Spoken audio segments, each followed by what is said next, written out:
Welcome to the Learning Pines YouTube. We hope this video helps.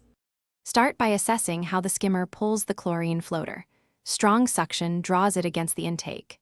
Place the floater at least 3 feet away from the skimmer mouth and use a tether if necessary. Lower the pool water level 1 inch below the skimmer mouth only if manufacturer guidance and local rules allow. This reduces direct suction risk.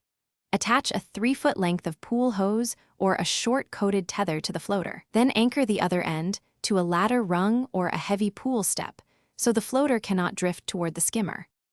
If positioning alone fails, install a skimmer guard or a 2-inch pool foam block inside the skimmer throat to deflect the floater away from intake. Cut the foam to fit snugly and leave the skimmer flap functional. The foam should not obstruct normal skimming.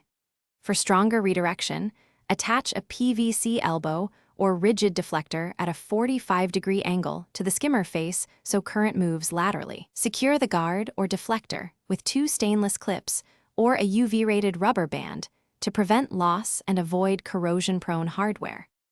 After installing your guard and tether, run the pump for 10 minutes and watch the floater's behavior.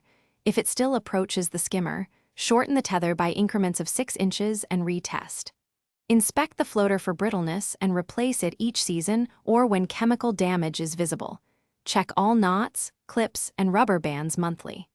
Store spare chlorine tablets in a shaded, dry container and consider cyanuric acid stabilizer if outdoor UV is breaking down tablets rapidly. Regular checks prevent clogging,